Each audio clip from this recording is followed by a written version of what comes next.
afternoon, everybody. This is Faker with Questlog, and welcome back to the next episode of Yu-Gi-Oh! Ladder Legend, the series where I struggle my way up the Master Duel ladder.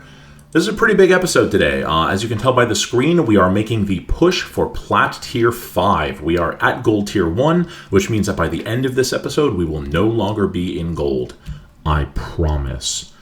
Because of that, I feel like this might be one of the last opportunities that we have to really play a deck that is near and dear to me. We are going to be swapping it up from the Runic Sprite build, and we are going to be playing Altergeist. I adore this deck. It is the namesake of my nickname. I've been playing this deck for forever, and so we are going to try and get into Platinum with a deck that means quite a bit to me. We are going to be keeping the format that we demonstrated in the last episode. I think that it has been a wonderful change. I think it's great for you guys. I've heard very good things. I think it's great on my end. I really think that it's kind of a better way of doing the series. So we're going to be including losses. It's not just going to be, Faker plays Altergeist all the way to Master Tier 1. So let us go into a deck profile. I'll just do a quick deck profile, and then we will jump into the games. All right, so we're here with the deck, and this is Altergeist. I know that I have a video on the channel for a blind second Altergeist build, but I'm not playing that here. I think I'm going to just do something a little bit more traditional. I am a big truther on 3 Pook. Obviously, the support that's coming in Dune is going to make that just the only way to play the deck, but I've been on 3 Pook since Pook was released, and I think that it is the correct way to play.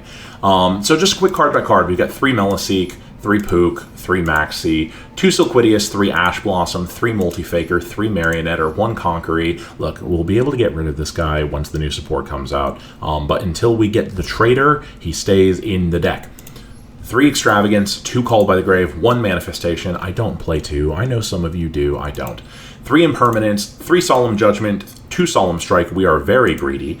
2 Altergeist Protocol, 3 Personal Spoofing. That's Altergeist, right? Like, I'm pretty sure that this exact deck list here was taking, like, YCS tops not even like 3 years ago.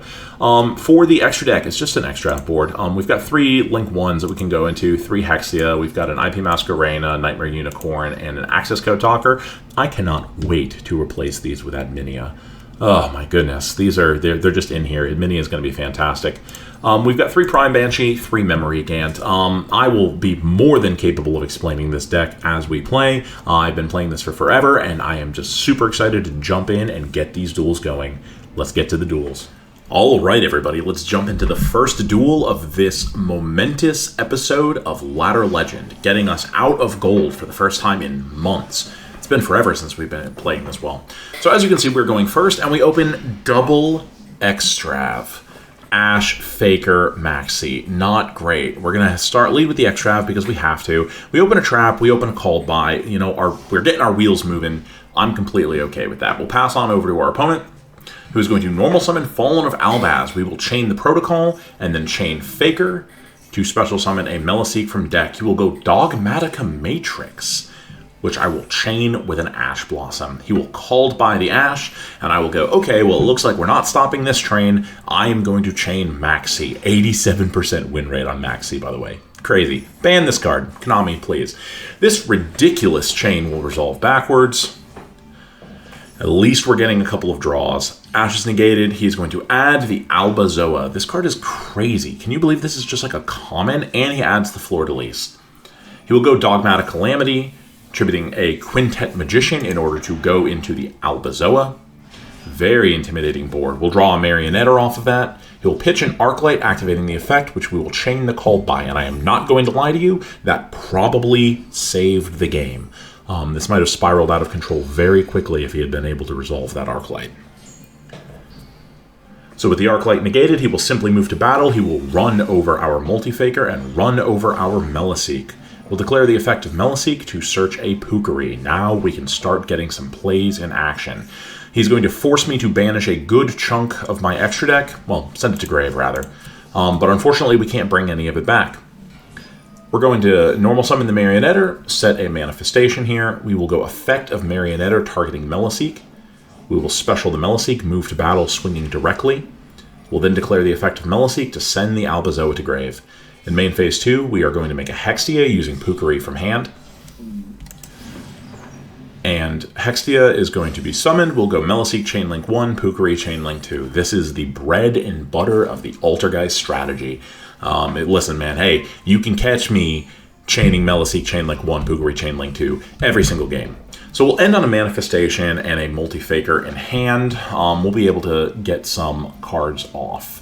I'll go Ecclesia. We'll chain the Manifestation targeting the Meliseek, which is going to get us a target for Protocol up, a target for Hextia up. We are going to chain Multi-Faker to the Incredible Ecclesia. They are going to chain Fleur de Lis, and we are going to chain Protocol. This is good because this is going to clear that zone for Hextia, which will allow us to use the Spell Trap Negate. And we'll still get the Search. So Fleur de Lis goes to grave, we will special summon Faker, and he's going to add Dogmatic Nation. I'm not going to lie, I've never seen anyone play the field spell.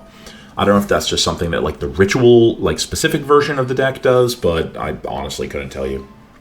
We're going to add a Conch because the man is just necessary. He's going to go, yeah, that card's like not played in anything. We are going to negate that because we just want to choke him out. He's going to be able to clear our board, but we have a lot that we can like follow up with next turn. We're going to add the Manifestation. He's going to go into battle. We are going to special summon the Conquery and negate the effects of the Dogmatic Matrix. He's going to run over Hextia. We will go Hextia effect Engrave to add a Marionetter. Hextia add Marionetter is just basically normal summon Hextia, because when you normal summon the Marionetter, you can tribute it out for the Hextia that just got destroyed. It's very, very good. So we're going to go Marionetter, set a second copy of Protocol. Marionetter is going to send the first Protocol for a Hextia. She's back. We're going to link summon using the Pukari from hand into Hextia the second. Listen, man, I love building me some Hextia walls. And then we are going to go into an enormous Altergeist Memory Gant. Everyone says, oh, Adminia is going to be the real boss monster of Altergeist. Well, guess what? I respectfully disagree. We are going to go Memory Gant effect, Tribute, gain 43, and swing for 56 direct, crushing our opponent and taking the first game of the day. Let's move on to game 2. All right, well, that was a dominating performance in game 1, showing off exactly the power that Memory Gant can have when you partner with the Hextia. Those two, they play off each other very, very well. So we are going first again, and we open double Extravagant. Well, at least we got the called by, so like if we inevitably get Ash Blossomed, we can at least get our draw and not lose immediately. Okay, double pot of Extravagance is not really what you want to see, but let's hope these draws are fantastic, right? I mean, that could salvage the entire deck. Well, that is a normal summon that we can send off Protocol, and it's going to have to be enough. The Ash Blossom, we've got a Monster Negate and a Judge. Vex Van Jess surrendered. Man, I don't even want to begin to guess what that opening hand was to warrant that kind of reaction. But hey, guess what? What's the channel motto? We take those.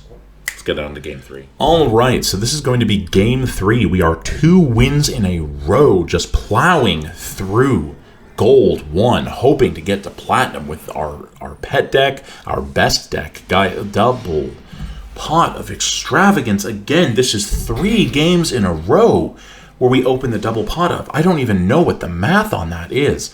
Fortunately, our opponent like sets 2, and like that should be fine. We can do this. And we draw like an insane amount of traps. We're good. So we're just going to set a Protocol off Marionetter, set a couple. We've got a Faker. We're going to run over Unchained Twins. What on earth is this? I gotta be honest, I've never played against this deck in my life. Pops his own back row, which allows him to special summon a big idiot from deck, who is going to pop the Protocol I just sent. Okay. Fair enough. You know, I'll pay a little bit of respect to it. I've never seen these cards before. He's just going to run over. I think that's fair. I respect that. I'm going to hold everything to main phase 2 as well. He's going to pop his monster. I don't know why he wants to do that, but I don't want him to do that. So I'm just going to go Imperm here and stop whatever plan that is in its tracks. Now we can go Faker, but he's got the Max C. So that's great. We're going to strike that. Possibly a bit aggressive, but like his hand looks really, really thin. And I have the ability to, like, if I can go Faker into like a Meliseek here, I potentially have the ability to kill next turn. So he is going to link into the Unchained Soul of Rage, which during your opponent's main phase can target a face-up special summon monster your opponent controls and then use it as link material, which is very spooky. We're going to go into the Hextia, hoping that we can bait him to do that immediately, and we can go Meliseek. But he chains Mistake. This man is playing Mistake in a best-of-1 format. That is the entire game, my friends. I cannot play under this floodgate. This is a floodgate that specifically shuts out my deck. I can't search off Hextia. I can't search off Meliseek. I can't do basically anything. He goes Dark the Dark Charmer, emptying my board. He'll special back my Multi-Faker, normal summon a Sangan, and with possibly the least impressive board I've ever seen, I get completely shut out. And I get walked over. Well, oh my gosh, there goes sweeping the last rank. That's all right. We're gonna have to put up a fight. All right. So that one was a little bit of a hard one to swallow, huh? Just getting absolutely floodgated by like the specific floodgate. I've never seen anyone play that card in Yu-Gi-Oh! Can we stop with the double pots of extravagance here? This is 4 games in a row that we have opened double pot of extravagance. This has to be a mathematical impossibility. We are going to set a bunch and then just rely on our back row and our Ash Blossom. Okay, what is this? So this guy, normal summons Reactor Slime. We're going to go spoofing, send back the Silk to special the Faker, special a Silk. He is going to activate the effect to summon some tokens. We are going to infinite impermanence that and hope that that just ends his turn. We've got to bounce just in case it doesn't. He's going to go Swords of Revealing Light. I kid you not. We are going to pass over to my turn. We have a trap card that we can activate. So when we go Silquidius, bounce the Faker to bounce the Swords of Revealing Light, he's going to chain Metal Reflect Slime. We'll personal spoofing back the second Faker, adding a Meliseek. He'll summon the Metal Reflect Slime. We will bounce back the Swords of Revealing Light. We are going to Protocol for Faker, special summon a Marionetter. Very, very complicated moving going on. We are going to go into a Hextia, normal summon the Meliseek, and he's going to tag out for a Metal Reflect Slime that can be activated this turn, which is going to prevent me from getting in for as much as I want. We're going to go Meliseek, and the Meliseek is going to send one of those things to the grave. And then we're pretty comfortable with where we're at. We're simply going to make a Prime Banshee. We're going to get the search off Meliseek and the search off Hextia.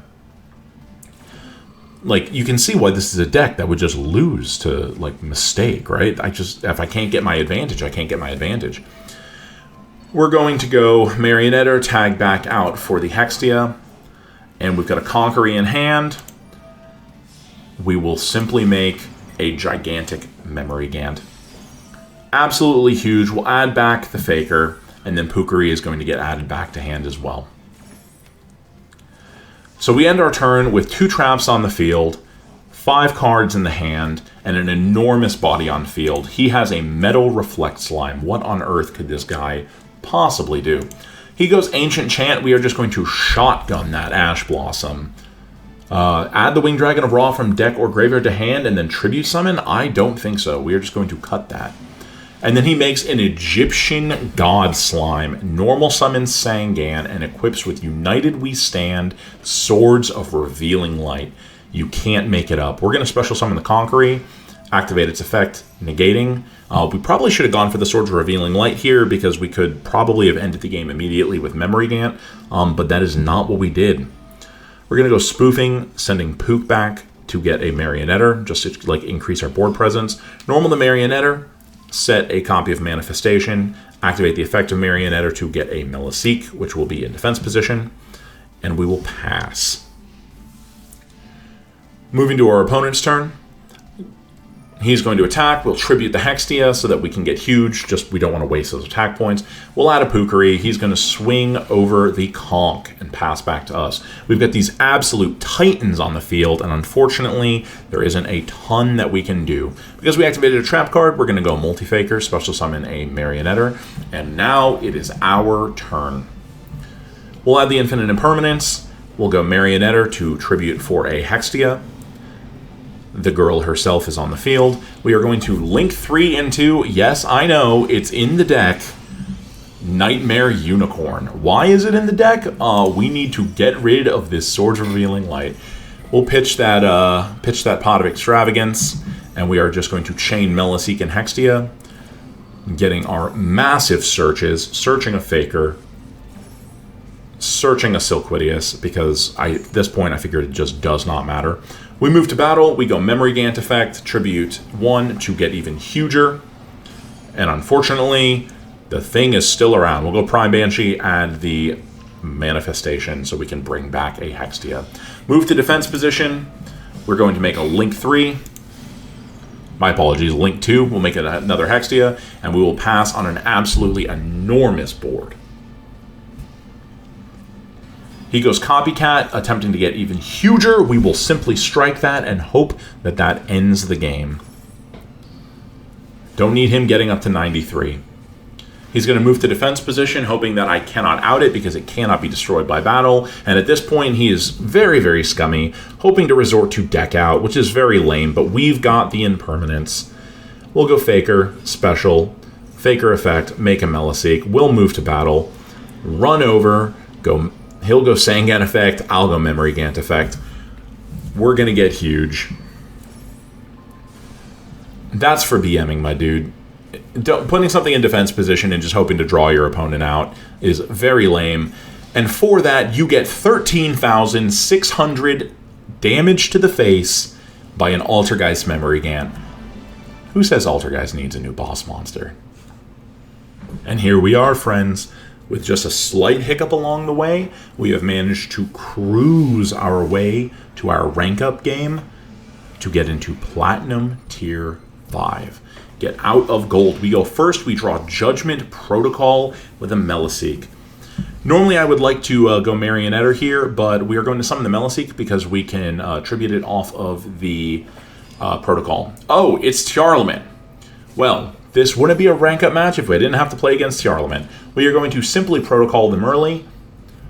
Merly doesn't have anything in the grave, so they're kind of limited. We are going to go Meliseek, and he is going to Ash. Brutal. I'm not too concerned, though, because I can go Marionetter into the Meliseek again. He sets a back row, and we're going to draw for turn a copy of Personal Spoofing. We're going to normal summon the Marionetter, set a copy of Manifestation, activate the effect, and he's going to chain Max C. Oh my gosh, Max C'ing me. Not great. Fortunately, I really only planned on special summoning the one time this turn, so we are going to swing directly for 500. We'll go Meliseek effect, sending the back row. It's a Dragon Maid Tidying. I'm not familiar with that card being played in Tiarlament, but I'm not sure. He does have a Dragon Maid mate, so maybe that's just kind of his thing. We're going to go Spoofing, shuffling back the Marionetter, and we get Ashed again. Are you kidding me? Ash, Max C. Unfortunately, we cannot allow that, so we are going to go Protocol. We need to resolve this spoofing for a Multi-Faker. We'll go Meliseek effect Engrave, Multi-Faker, and he chains Max C, my friends. Double Max C, double Ash Blossom and Joyous Spring. If this guy had hit his mills, he would just be unstoppable. We are not going to use the field effect of Multi-Faker because we don't want to give this guy any draws. He goes to his end phase, and we are just getting ready to move. We have the Manifestation, we have an Imperm, we have a Pukari. We're going to go Spoofing, sending back to add a Multi-Faker, and that's enough. He's had enough. Altergeist makes Tiarlament scoop, and with that victory, we have cleared gold, and we now rest in the lofty heights of Platinum. Oh my gosh, talk about smooth sailing. For hire who? Have you ever normal summoned Meliseek before? Oh my god, this deck's cracked. I mean, let's be 100% honest here. We won a lot of die rolls. We got like a surrender victory, but hey, channel motto, we take those.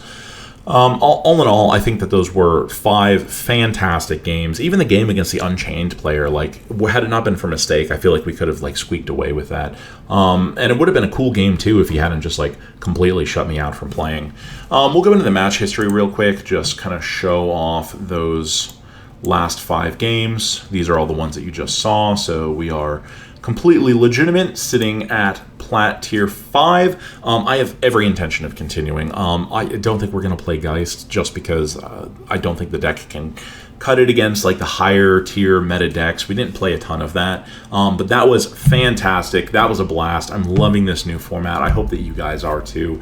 Make sure that you like, comment, subscribe. Tune in on Friday for the next episode, and don't forget to wash behind your ears, guys.